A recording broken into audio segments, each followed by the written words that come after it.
Hey gang, this is Nate on the Stone. Welcome back to my channel. Today we are going to be talking about whether we, as a society, want to take a stand against hatred and intolerance, or if we really don't. Last month, Brendan Tarrant killed 50+ people when he attacked a mosque in Christchurch, New Zealand. On Easter Sunday, churches were bombed by Islamic terrorists, and later, John Earnest attacked the Chabad of Poway Synagogue in San Diego, California, resulting in one person's death and 3 people being injured. After attacks like this, it's just natural for people to start asking, I wonder if the killer was a white supremacist, an Islamic terrorist, a Trump supporter, a socialist, before all the facts are actually known. Heck, before any of the facts are known. It's honestly one of the downsides of our natural human curiosity. In the case of the Chabad shooter, however, there's really no question why he decided to attack the synagogue because, like so many of these egotistical terrorists, he left the world a manifesto in which he said, quote, "What value does my life have compared to the entirety of the European race? Is it worth it for me to live a comfortable life at the cost of international Jewry sealing the doom of my race? No, I will not sell my soul by sitting idly by as evil grows. I'd rather die in glory or spend the rest of my life in prison than waste away knowing that I did nothing to stop this evil. It is not in my blood to be a coward. I do not care about the debt-based currency that Jews like to pretend is money. I do not care for the bread and circus that Jewry has used to attempt to pacify my people." Yeah, pretty clear-cut as to his motivations for shooting a synagogue, but in case the message was actually a little too subtle for anybody who happened to read the manifesto, he continued saying, quote, "Every Jew is responsible for the meticulously planned genocide of the European race. Their crimes are endless. For lying and deceiving the public through their exorbitant role in news media, for their role in starting wars on a foundation of lies which have costed millions of lives throughout history, for their role in cultural Marxism and communism, for pushing degenerate propaganda in the form of entertainment, for their role in feminism which has enslaved women in sin, for causing many to fall into sin with their role in peddling pornography, for their role in voting for and funding politicians and organizations who use mass immigration to displace the European race, for their large role in every slave trade for the past 2,000 years, for promoting race mixing, for their cruel and blood history of genocidal behavior." And just in case anybody was still having trouble getting the message, he listed Brendan Tarrant, the Christchurch, New Zealand mosque shooter, as one of his heroes. Everyone then, regardless of politics, regardless of political beliefs, can unite and come together to condemn Earnest, not just for attacking the synagogue, but for the reasons why he attacked the synagogue. Because contrary to the narrative, no sane person on either the left or the right wants or agrees with or supports white supremacy or anti-Semitism. And that's actually just what happened. Nancy Pelosi said, quote, "Coming just 6 months after the horrific mass shooting at Tree of Life Synagogue in Pittsburgh, we are confronted with what appears to be another anti-Semitic attack. We all stand with the Jewish community against this act of hate." Ilhan Omar said, quote, "Love is the answer." Bernie Sanders said, quote, "Another horrific shooting at a place of worship today at the Poway Synagogue in San Diego County. We must work every day to eradicate all forms of hatred and bigotry and take serious action to protect Americans from gun violence." Kamala Harris said, quote, "Yet again, a place of worship is the target of senseless gun violence and hate. Anti-Semitism is real in this country, and we must not be silent. Enough is enough. My heart aches for the Chabad of Poway Synagogue and the Jewish community." The thoughts, the prayers, the condolences came pouring in after the shooting, just like they did after the Sri Lanka church bombings and the Christchurch, New Zealand mosque shooting.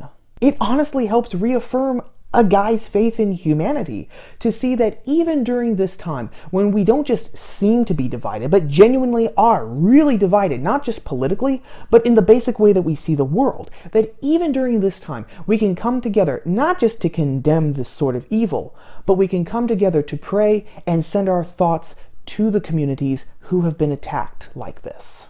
But honestly, all of these condolences and all of these bold, and I'm assuming genuine calls for unity and solidarity in the face of these attacks, they're starting to ring a little hollow. Because in spite of all the calls for unity and solidarity that come immediately after attacks like this, we don't seem to be very good at actually putting those feelings and sentiments into practice. To give just a brief listing of some of the things that have happened since the Shabbat of Poway synagogue shooting, ideologues in Congress are calling for Attorney General William Barr's scalp, claiming that he misled and lied to the American people and has basically been acting more like Trump's hatchet man and torpedo than the preeminent law officer of the land. Why? Because the narrative is, in spite of the release of all 448 pages of the Mueller report, which you can go on the Justice Department's website and read for yourself, in spite of that, Barr somehow still managed to deceive the American people by twisting what the Mueller report actually said. And how did he manage to do that? By refusing to release 19 pages out of 448, instead deciding to wait a few weeks and release the entire report in toto to the public. The entire report, which now everyone has read and everyone has given their opinions on, including myself. You can watch my video by clicking on the title there after you finish this video. And which anyone now who has access to the internet can actually go on and read for themselves. I mean, I wouldn't really suggest it. It's pretty dull reeling, but you've got the choice at least. Or there's the fight that took place on Capitol Hill between Representative Underwood and Secretary of Labor Alexander Acosta. Last November, the Departments of Labor, Health and Human Services, and the Treasury revamped federal rules regarding employer-supplied insurance, making it easier for employers to opt out of insurance plans that cover contraceptives and birth control if it violates their religious beliefs. Representative Underwood, when she was grilling Acosta about this, created a divide that doesn't exist outside of the ideological mindset, saying, quote, "For women, reproductive health care is health care, but your department has issued rules that deny the science of reproductive health care and allow employers to deny workers health insurance that covers contraceptives." Underwood made it seem as if Acosta, and by extension the Trump administration, and by extension again everyone in the country who supports the administration, was a science denier, when the only thing that was happening was that Acosta and the administration was trying to make it easier for people of faith to live out their religion more easily in public, like the First Amendment guarantees them. And it's not just in Congress.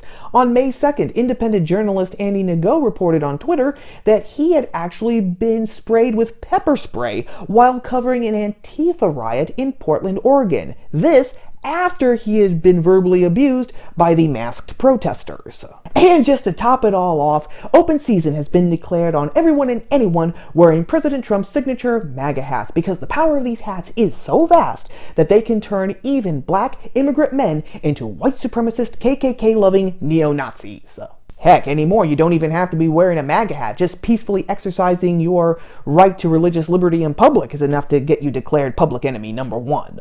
And it's not just on the left. Jacob Wohl, a provocateur on the right, was outed for trying to set up a fake sexual assault claim against presidential candidate Pete Buttigieg. And look, I'm no fan of Mayor Pete, but lying about something, it's always wrong. And it is especially wrong when what's being lied about is something as serious as sexual assault. So the question is, why is there such a dichotomy between what we say and how we act? A big reason is ideology, something that we've talked about before here on this channel. And the reason why ideology plays such a big role in this dichotomy is because of the way ideologues think. Contrary to what we might think, ideology isn't a lack of logic or a lack of critical thinking. In fact, ideologues are very logical. You just have to approach a situation or a position from an ideologue's point of view. The problem is that they have sacrificed everything else, culture, history, tradition, experience, to this all-consuming, all-encompassing logical system. They're kind of like Vulcans, except with their emotions very much intact. United States of America, Donald J. Trump.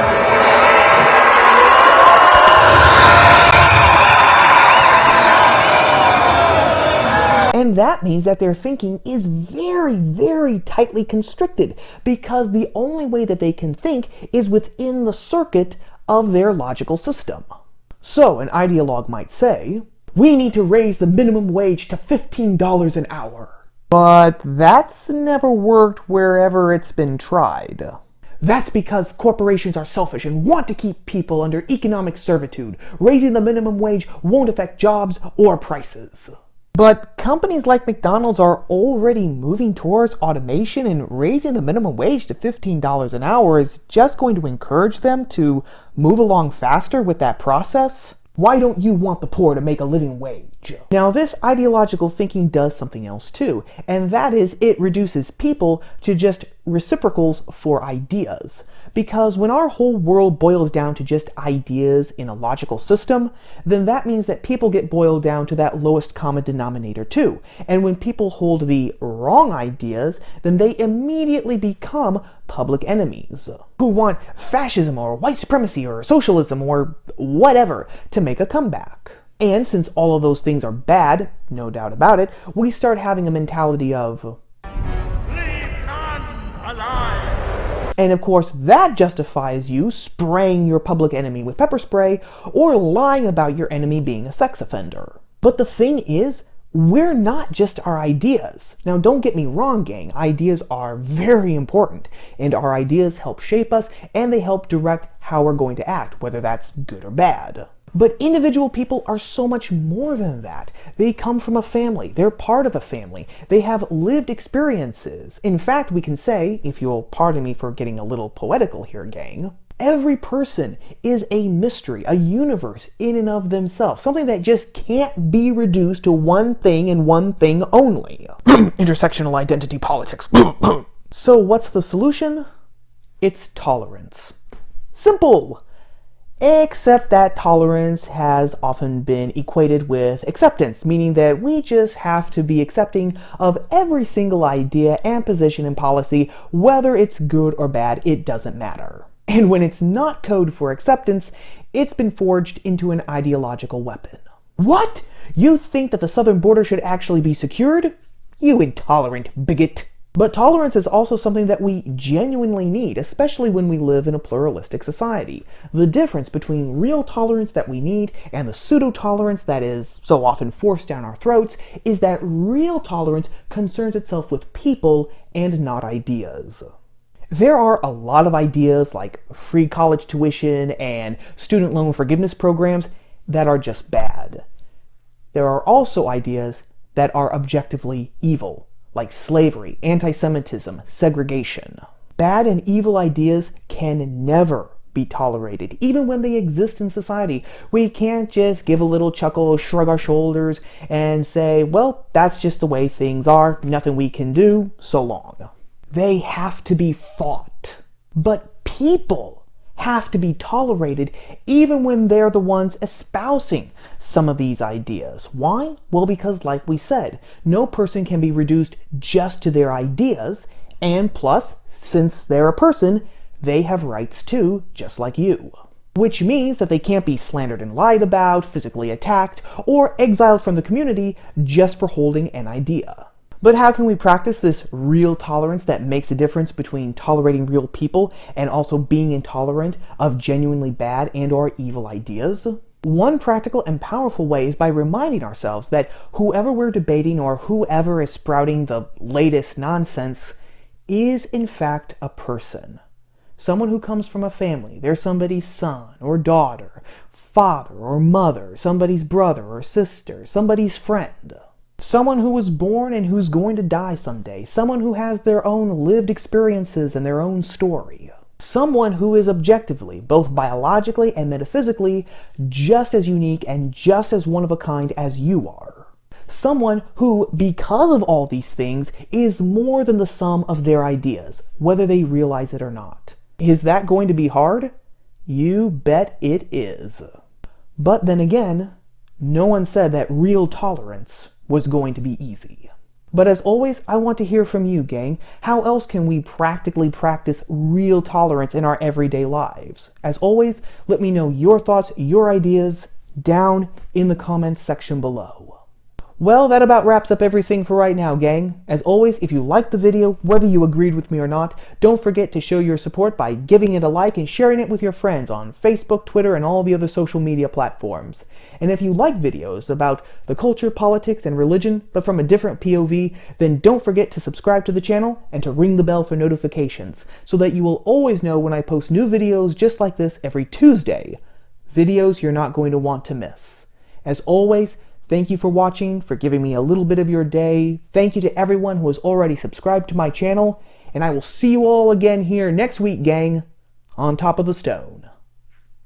Ciao.